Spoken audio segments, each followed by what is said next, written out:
Good morning, saints. Good morning, sinners. Glad to see that we're all here today. Glad to have you here. Man goes to the doctor and says to the doctor, "Doctor, whatever I touch, it hurts." Doctor looks at the guy and goes, "What do you mean?" He says, I touch my shoulder and it really hurts, and I touch my knee and it really hurts. When I touch my head, it really hurts. And the doctor looks at him and says, "I know what's wrong with you." The guy looks at the doctor and says, "Doctor, please help. What is it?" He goes, "You have a broken finger." That's a dad joke. I just wanted to share that with you today. That was painful, wasn't it? All right. Pain is something we don't talk about very often, and something that most of us don't want to talk about at all. How did your Matthew 25 challenge go? Yeah? For some people got creative in the whole process. Some, it was an interesting experience. For me, to be totally honest, the hardest part for me was actually sleeping on the floor. And I forgot to bring it this morning, but I had a mat that I slept on. And I'll tell you, about every 15 minutes, I was waking up and turning over because I'm used to the comforts of a memory foam bed that forms to your body. Well, the floor doesn't form to your body.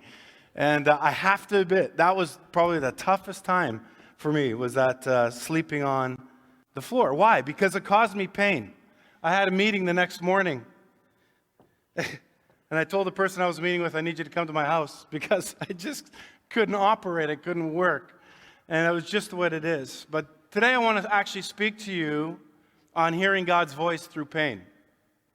Now, I was going to focus on James chapter 1, verse 2, where it says, "Count it all joy, brothers and sisters, when you meet trials of various kinds." That was the plan.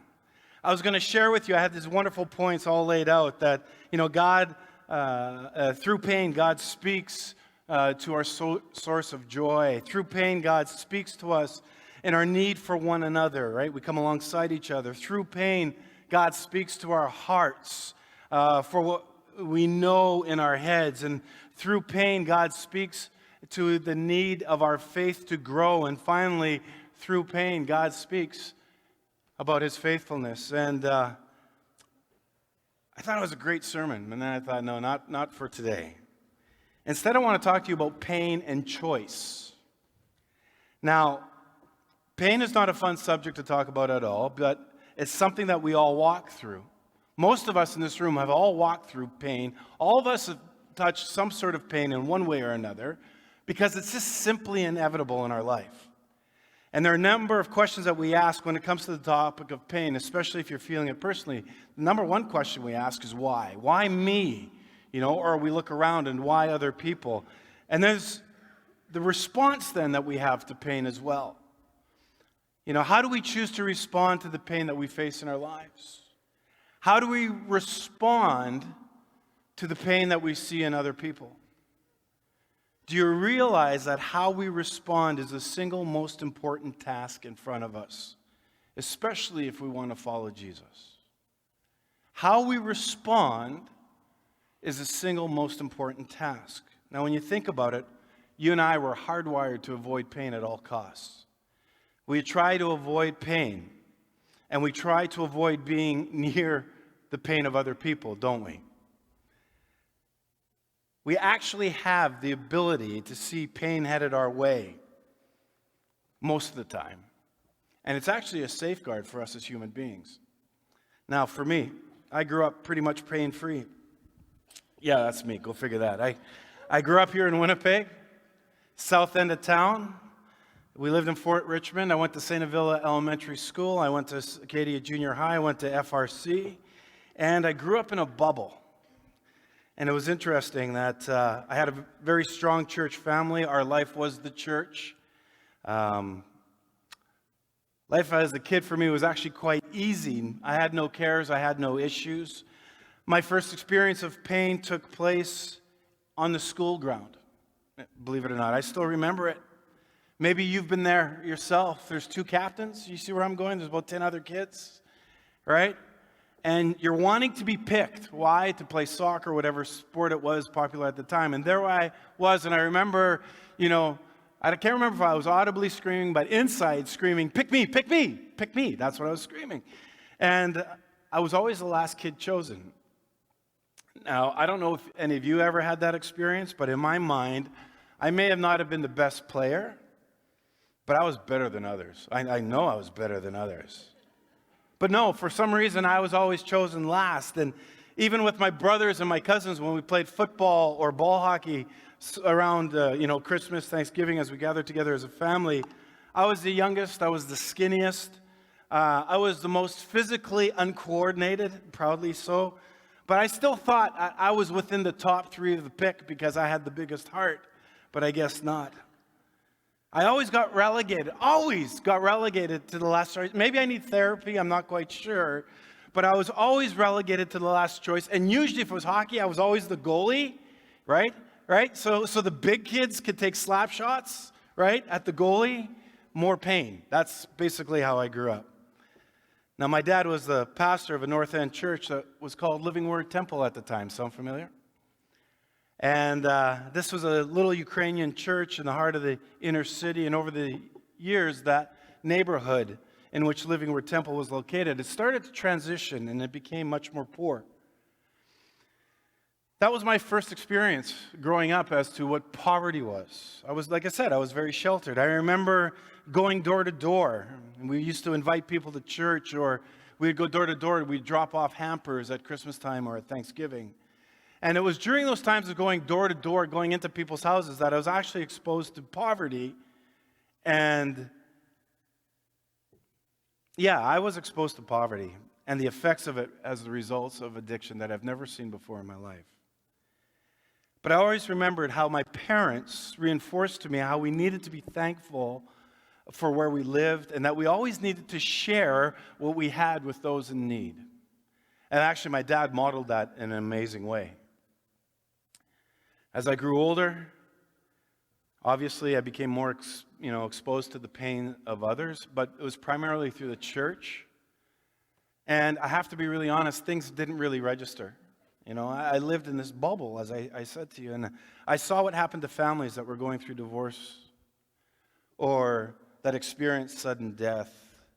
I'll never forget my first encounter with suicide that I was connected to, and how I felt, and when I was asked as a young teen to be a pallbearer to this young man that used to attend our church. And then there was sickness and suffering of others. But I have to be honest, it was actually something that I actually chose not to let affect me. And as a kid, I used to say things like, when I didn't get my way to mom and dad, that's not fair, right? And then I would throw a hissy fit. Because I was a spoiled little brat. I was the youngest of 3 boys. I was spoiled. I know that. I think my mom was just tired. My older brother's 13 years older. My mom was very much tired. But somehow, my 4 boys picked up on that saying. Not sure where they got it from. Because numerous times in my house, when Josh, Jordan, James, and Jesse were growing up, I would hear, "That's not fair." And of course, my response to them as a warm, loving, caring father was, "Life's not fair," right? And there's actually so much truth in that statement that life is not fair. The crazy thing is we want it to be, right? As a matter of fact, we're conditioned by society to think that everything needs to be fair. We want it to be, but it's not. And so we compare ourselves, though, and this is a crazy thing. We compare ourselves to other people. Look at them. They have it so easy. They could do that. I have it so hard. And we live in this misery, right? But life isn't fair. And so life goes on for me. And as Christians, when life goes smoothly for us, God's blessings are evident. We really do that. And we're tempted then to believe when we live in blessing that we've got it all in control. And maybe we even go so far as to think that we don't even need God, because look at the blessings are happening around us. But when the bottom falls out and when there are trials and pain of life begins to swallow us up, we seem to lose control. And then things happen, especially if we're people of faith. Our faith starts getting rocked. Maybe we still believe that God is in the cockpit. That's possible. But, maybe we begin to question whether God is really in control. Maybe we are tempted to think that God's control over creation is actually limited. Or maybe we're influenced by people like Mr. Dawkins, author of The God Delusion, who says this: "The total amount of suffering per year in the natural world is beyond all decent contemplation.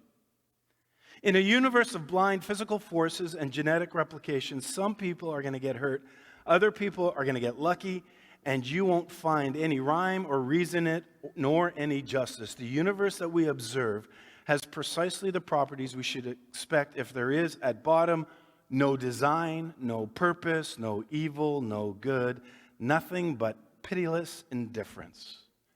What a hopeful outlook on life. And then we have Pastor Timothy Keller. He writes this. He says, the problem is that contemporary people think life is all about finding happiness. We decide what conditions will make us happy, and then we work to bring those conditions about.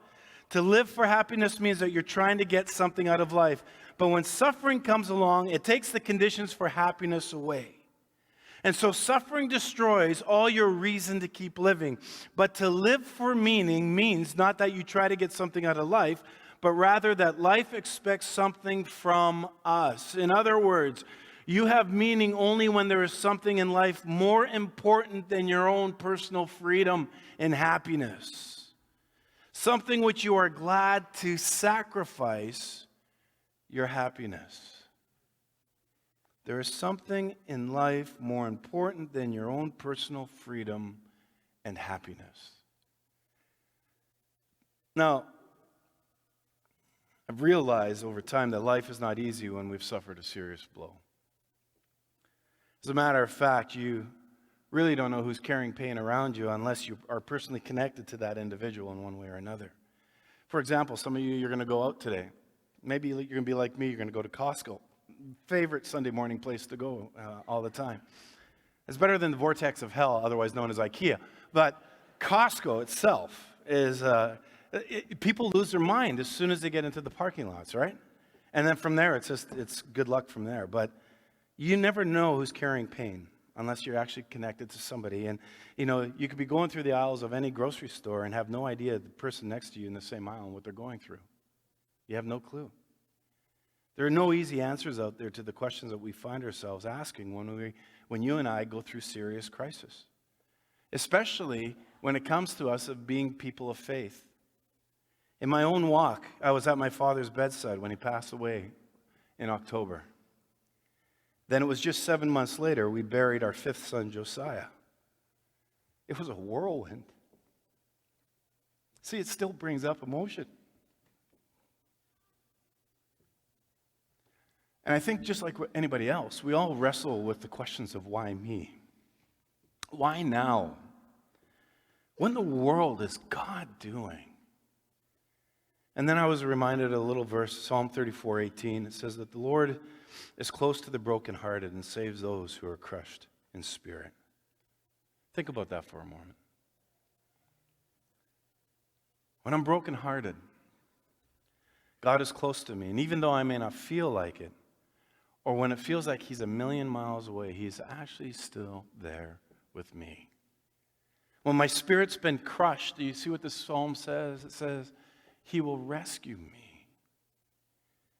Now, the word broken throughout the Psalms can mean shattered, it can mean crushed, it can be maimed, devoid of arrogance, wounded, contrite, injured, smashed, grieved, distressed, crippled, wrecked, demolished, fractured, handicapped, disabled. And maybe in any one of those words, it probably could describe the situation in which you find yourself this morning. See, brokenness based on those scriptures is a spiritual state where one is disarmed of their self-dependence and pride. Therefore, it leaves us disabled and in desperate need of help. Thereby, it's making one open to what God wants to do in our lives. Isn't that an interesting picture? And God wants people that have been totally smashed of their own personal pursuits to pursue Him. Sometimes we don't understand why we're being led through the pains of life, do we? Maybe when it may be that God is simply testing our hearts to see whether we're willing to fully trust Him and to follow His ways despite our circumstances.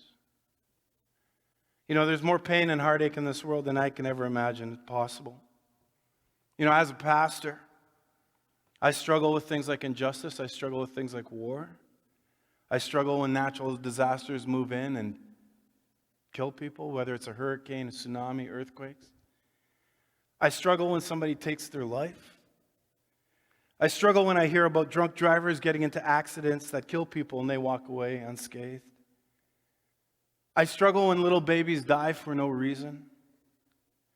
I struggle when godly couples can't have kids, when kids are forced into sex trafficking. I struggle at how random acts of violence kill good people. I struggle when good people die early and evil people live long lives. I struggle when so-called godly people make choices and decisions that actually mess up their lives and not only affects them, but everybody else around them in the community. And so there are times where I question God and I express my doubts. And sometimes I have to be honest, I wonder if God even knows what he's doing. And so here's the deal with pain. Because either you've experienced some sort of pain in your life, or you've been forced to adapt, to make some choices, or maybe you're going through the most painful experience of your life right now. Or, I'll just say this, maybe you're headed into one and you just don't know it yet. I said it earlier, pain is inevitable. And maybe your pain's not the same as mine. Maybe yours isn't the death of a loved one. Maybe it's a divorce. Maybe it's the loss of a job. Maybe it's a struggle of infertility or addiction. Maybe it's depression or cancer or some type of other physical issue. Or maybe it's just a shattered dream. And like me, maybe you have been disillusioned in your faith or frustrated or disappointed with God when things just go south in our lives. But the reality is that God doesn't promise us a life that's free from pain. In fact, we need to expect it as believers. Jesus said, I've told you that these things come so that you may have peace. And in this world you will have trouble, but take heart. I have overcome the world. You know, you look at the characters of scriptures. They never lived lives of ease and comfort. Their walk was forged through times of pain and heartache and suffering. And it's easy for us to get caught up in our own path and simply turn everything inwards and focus on myself. And I can actually get to the point then I can forget that there are other hurting people in this world. After losing Josiah, I remember going out to a farmer's field in the south of town, and I remember yelling at God. I remember I said those words. You know those words? You're not fair. That's exactly what I said. And I yelled it at God. And of course, you know, in the silence of the field, and I think that's the thing that we all hate. We hate silence, right? Because we always have this need to talk. But it was in the silence of a field, I was reminded by a still small voice that in the back of my head, it was almost like God is speaking. I was reminded of those others in the world who have truly experienced the unfairness of life. And amongst other things, there are kids today who are going to die tonight because they don't have enough food to eat. Or kids who will die because of some illness that is actually curable with common medication that we have easy access to, but they don't. And they don't have access to medication, and they don't have access to clean water. There are refugees fleeing their homes because of war. We see this on TV, but we're so hard that we change the channel, and they have a search that seems hopeless. There are more people trapped in slavery today than any other point in human history. I didn't know that. Young girls forced to marry old men. Young boys being forced to fight as soldiers in wars they have no idea about and nothing to do with. And so it's easy to get focused on my own pain. It's easy for me to switch the channel. I can forget that there are other people in this city, in this province, in this nation, around the globe who are facing unimaginable pain, loss, and suffering. So what choice do I have? I love what Helen Keller wrote. She said, all the world is full of suffering. It's also full of overcoming. Pain is inevitable. Suffering, people, is optional. Pain is what the world inflicts upon us. Suffering is our emotional reaction when we fail to make the difficult, conscious choice to choose joy. Somebody else put it this way: God gave us pain to remind us we are alive, so we will learn to value the joys and the beauty of the world. Whenever we find ourselves with the pain and suffering in our lives, we are always at a crossroads of choice. What am I going to choose to do with it? How do I respond to my pain? How do I respond to the pain of other people around us? Timothy Keller said this: suffering is at the very heart of the Christian faith. It's not only the way Christ became and redeemed us, but it is one of the main ways we become like him and experience his redemption. And that means our suffering, despite its painfulness, is also filled with purpose and usefulness. So one of the things that's been running through my mind, and again, I shared this last week, is I really wonder, and I think maybe this is actually my midlife crisis, because Sharon and I were talking about it yesterday as we were going for our walk. It's my midlife crisis. What is my legacy? What is the legacy that I am going to leave? When I'm dead and gone, have I really made a difference? Seriously. Let me ask you this question, because these are the crazy things that I think about. Your great-grandparents, you tracking with me on that? Do you know who they are? Do you know them by name? I would venture to say that very few people in this room could actually answer that question. Do you know the legacy that they left you? I hate to be a Debbie Downer, but most of us can't go back that far in our genealogy. Most of us actually have no idea about our great-grandparents and the legacy that they have left on this earth. Think about that. And here's my morbid conclusion. You ready? This is your pastor speaking. I hope you're, yeah, I want to be just like him. Morbid. Here's my morbid conclusion. I've concluded that after I die, my name will be forgotten in about 50 years. But I pray that all that I've done in the spiritual world will live on.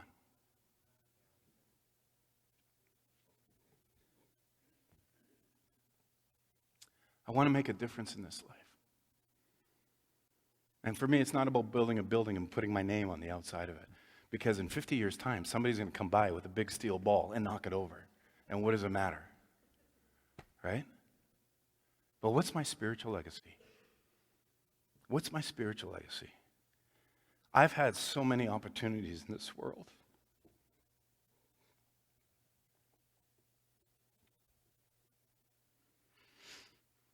I told you I'd be wrecked for 3 weeks in a row. I've had the privilege and the honor as a pastor to see what's happening in our world. And I've been exposed to what I thought was the poorest of the poor when we went to Indonesia and started helping out there. But no, somebody had to get it in their head and goes, look, you need to go to Ecuador and see what's going on in the city of Quito. And of course, we went there.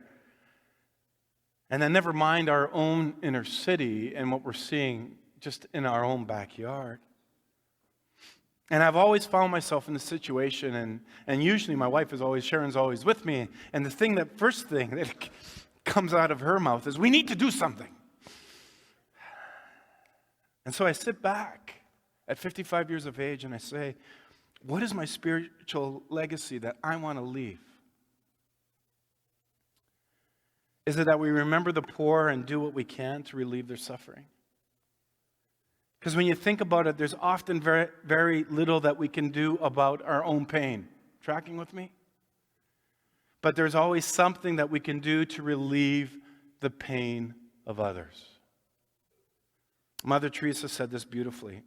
I have found the paradox that if you love until it hurts, there can be no more hurt, only more love.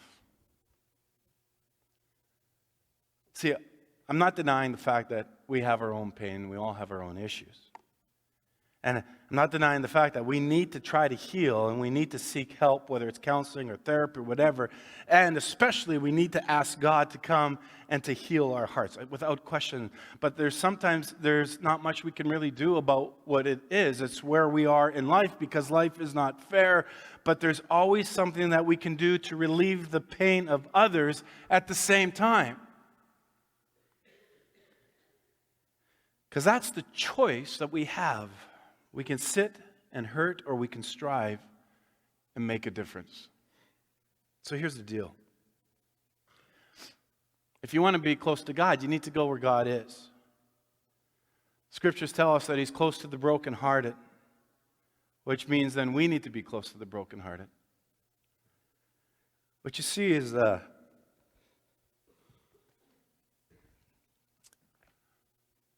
picture I took in August this year when we were in Swaziland.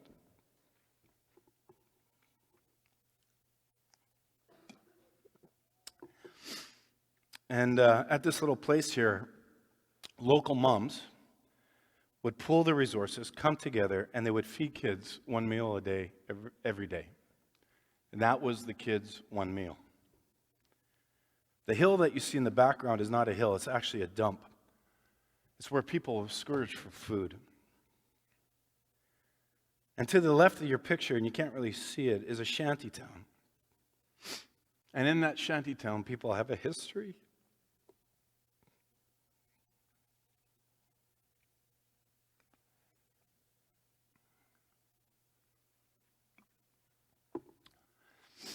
Of selling their kids for food. Pain. Choices. Gives a whole new expression to the phrase, pick me. So this year, I have a friend who on Facebook began to rant against me personally on how I could spend all my time and energy trying to help kids on the other side of the world when our city has its own issues. He ranted at me as to how could I care about kids in Africa that were not my kids or even my family. Basically, they're other people's kids. Now, I use the word my friend, who has subsequently apologized. I'll say that too. And I know he has his own issues. I know he has his own pain that he's dealing with. But I have to confess, I was mad. I usually don't write anything negative in social media. I use the word usually because I'm pretty sure if you go back somewhere, I said something negative. And it'll be held against me when I run for political office. I'm positive. Now, again, I usually don't write anything negative in social media, but I went straight for the jugular on this guy. Because here I am, I'm on the other side of the world. I'm literally emotionally raw because I find myself in poverty I have never experienced before. And now I have somebody in Canada who has all their needs met, has full access to clean water, food, a warm place to sleep, has money in the bank, and he's chirping me that I'm forgetting about people in our backyard. Was he right? No. He wasn't right because to God there's no such thing as other people's kids. Do we have a Kleenex in the house? Thanks for knocking over the coffee, boss. When we read in Matthew 25, it's Jesus who's saying that when we see those in need. Now, I preached on this. Do you remember? Oh, bless you upon your head and shoulders and rest of your body.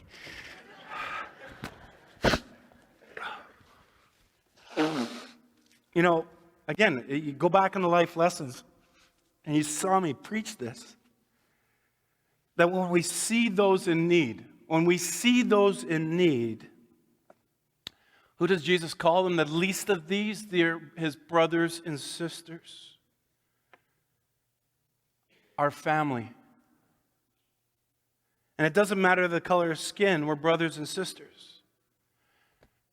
And on a side note, this week, because of the connections of somebody in this community, we actually had a meeting. We have a commitment from a large company that's prepared to infuse upwards to $15,000 into Living Word to build a community garden next spring so that the people of the area would access the free vegetables.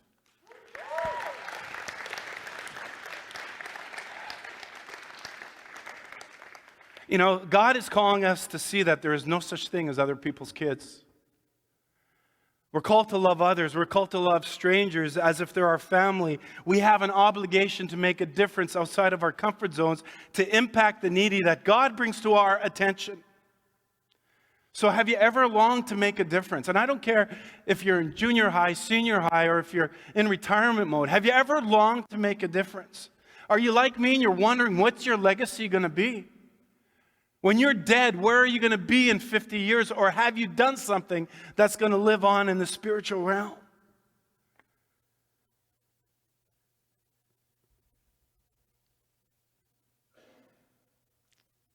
Sometimes we can't get beyond our own selves and what's happening in our world, our own world. And sometimes we become paralyzed and we're stuck. And so can I propose then to you that pain changes our lives? For better or for worse, whatever pain or area in which we find ourselves, we actually have a choice. And God uses pain in our lives, pain that we would not have chosen, to help us learn how to step into the pain of others' lives. And how you respond to pain is always a choice. How you respond to the pain that shows up in your life and how I respond to the pain that shows up in my life is a choice. And listen, the choices you make are what make you. The choices you make in life are what make you. Your choices will tell the story of your life one day. And in many ways, your choices are like the hinges of your destiny, the hinges to your future. And I've said this over the last few weeks as the one aspect of our mission that I'm camping on is making a difference. According to Ephesians 2:10, you and I are created to do good works that God has prepared in advance for us to do. This phrase for me is much more than something personal because it's something that I believe that we as a community need to understand and grab a hold of and live out. Now, you wouldn't know that when God is speaking to me about this whole concept of making a difference in the Matthew 25 challenge. My good friend Chris Schrader from World Vision, he says to me, hey, I got something for you. You know, I should have responded to my gut reaction, blocked his phone number, blocked his email, and said, no, get away from me. And so Chris, I commit to the Matthew 25 challenge. Chris says, hey, Jerry, thanks for doing this Matthew 25 challenge, but I got another challenge for you. It's like crack, Chris. It's like crack. And, I have enough challenges in my life. But of course, what do? I say, yeah, sure, let's talk. Now, the crazy thing is I look at my life and I know that God, in his infinite wisdom, was inviting me into something. I wasn't sure I was ready for the invitation. Because it was actually an invitation to make a difference. Hey, Chris, that's my line. Now, what I love about our relationship with Chris and the organization that he represents, which is World Vision, which you haven't figured out yet as you walked in, is that through him and World Vision, there are at least 135 children that we have sponsored over the years through our gatherings here at Soul in a little town called Tumnio, Kenya. That's amazing, and I applaud all of you who have a stake in that.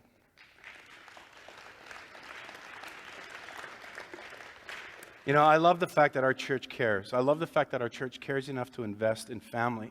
And I sense God prompting us as a church to step in a little bit deeper in relationship. And so today, after our Matthew 25 challenges, I'm stepping out and challenging this community Soul Sanctuary to step into a deeper relationship. And it's more than just a child sponsorship, but this is a relationship like no other with a village in Kenya.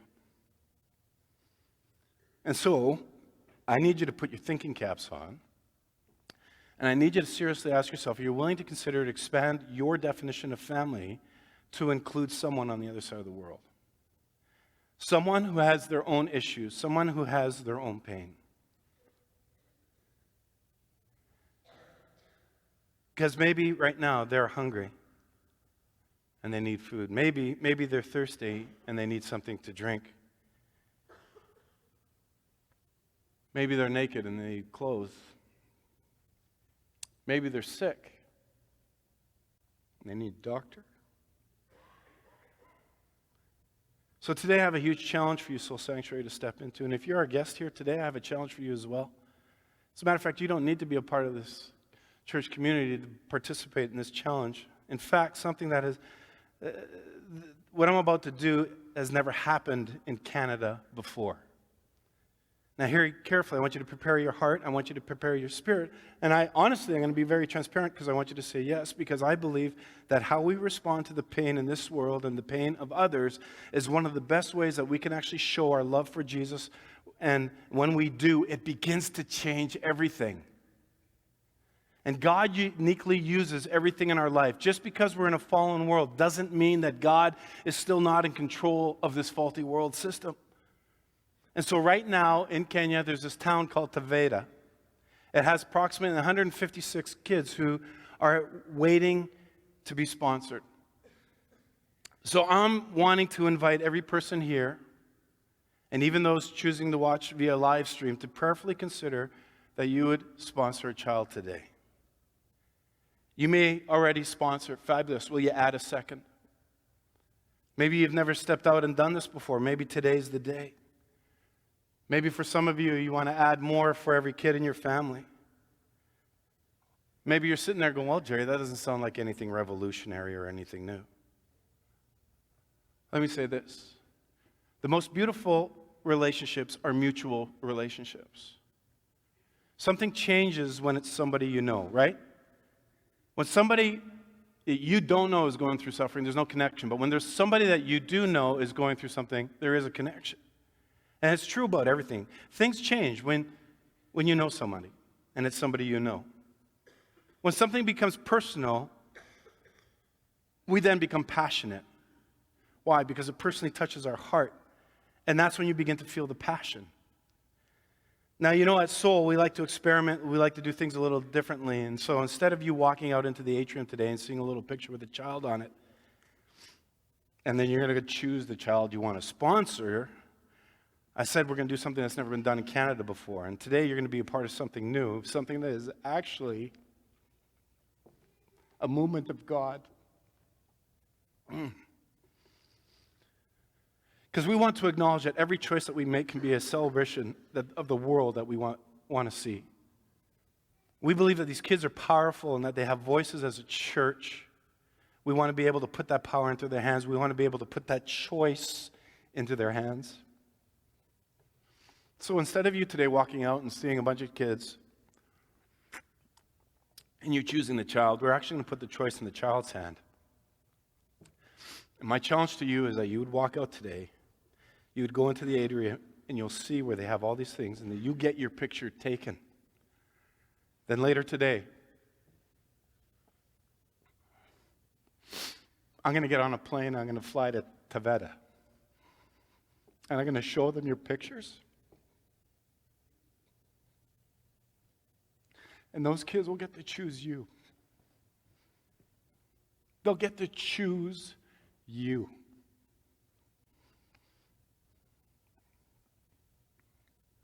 And I think the beauty of this concept is that these kids never get to make a choice in their life. They don't choose what they eat. They don't choose what they wear. They don't choose what they drink. They don't choose what school they go to, what doctor they see. They simply have to inherit the everyday environment around them. And you and I, we live in a world where we're overwhelmed by choice. Man, go to any grocery store. And to be able to give some of that away, I think is actually a cool concept to people who have no choice. And so we believe that these children need to be empowered to make a difference and that they have a voice. Instead of wishing and hoping and waiting for a sponsor to pick me, pick me, pick me, and to be picked last. we're putting the power back into their hands to empower them to make a choice. And we're looking to help move these children from being in need to experiencing life in all of its fullness. There's a child in Taveta who's looking to choose you. I told you I've been messed up. I don't know what God's doing. And I don't know what he's doing in the heart of this church. But you need to listen to the prompting of what God is inviting you and your family to join into. And can you say yes to this? Or maybe can I say this? We don't need any more stuff in our lives because we have plenty. And I don't know about you, but I want to be part of something bigger than just me. I want people to understand global need, global reach, and that as a church we do an amazing job because actually we're reaching all over the world in our missions as a church. However, I wonder if our younger generation, and forgive me those who sit in the front and take up my seat every Sunday, but thank you for doing that. But I wonder,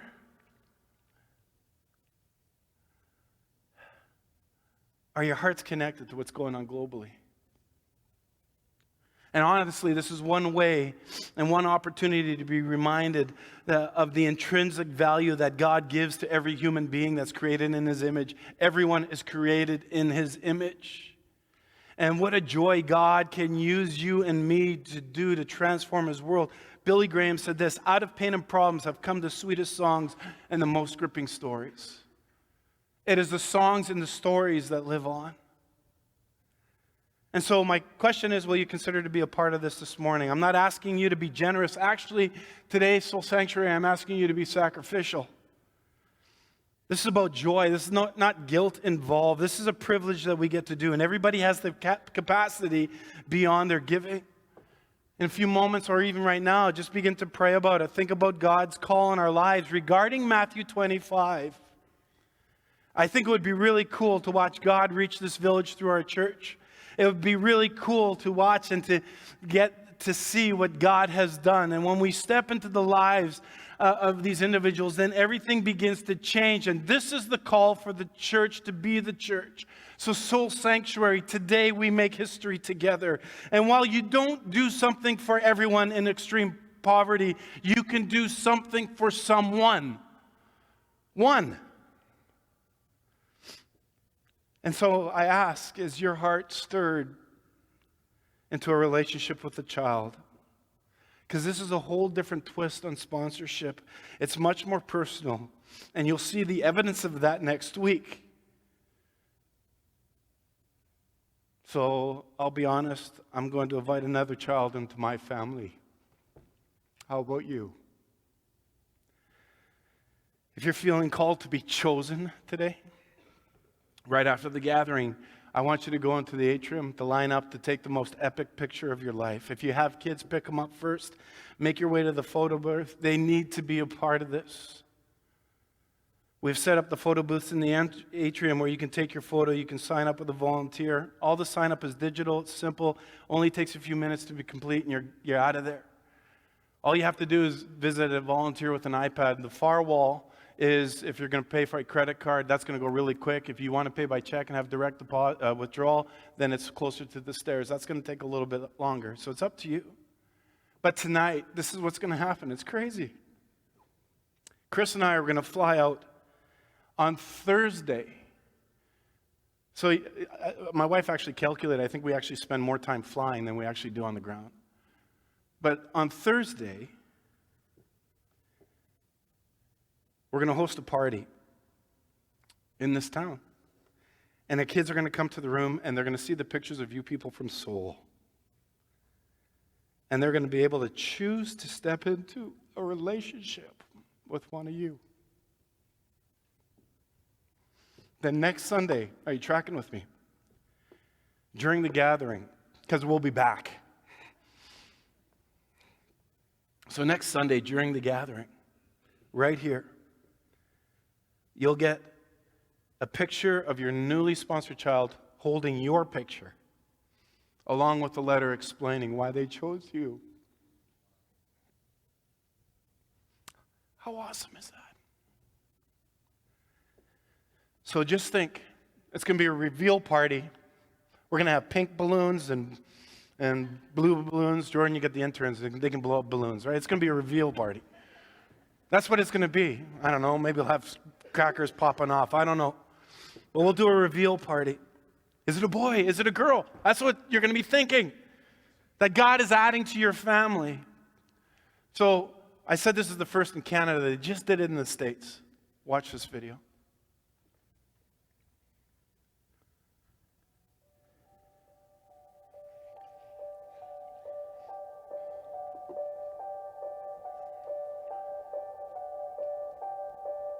In the heart of downtown Chicago, hundreds gathered who wanted to sponsor a child through World Vision. But unlike so many sponsorship events before, this one was a bit unexpected.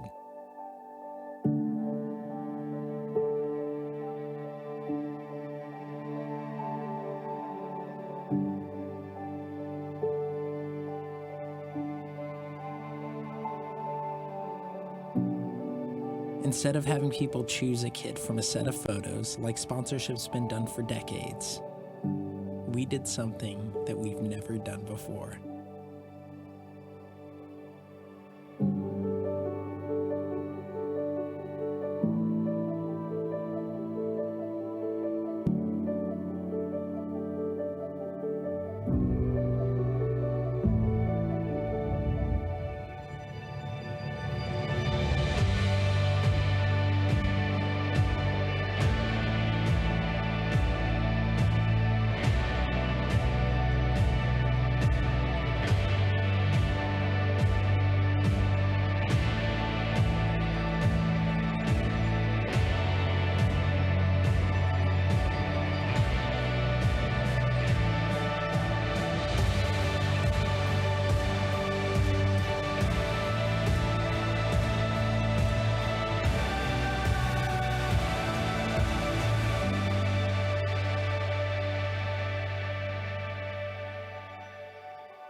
Now, the choice is theirs. The choice to take hold of their future, to pursue their God-given gifts, to become change makers in their communities, and even the choice to step into a life-changing relationship with you.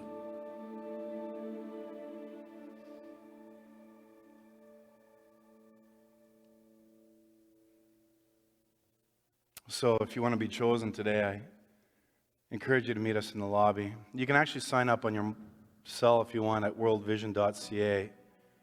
All you got to do is hit the slash and then put chosen at soul, or you can do it here. This has turned my heart inside out. And this week we're going to go through the most epic party. You can follow me. I'll be on social media every step of the way. So we actually leave, I think, at 3 o'clock today. I do have a number in my head. I asked Chris what his number was in terms of sponsorship. I'm not going to share it with you.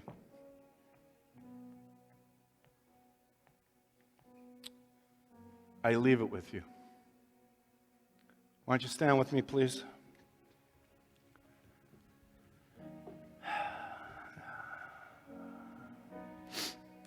Gracious God, all around us people are suffering.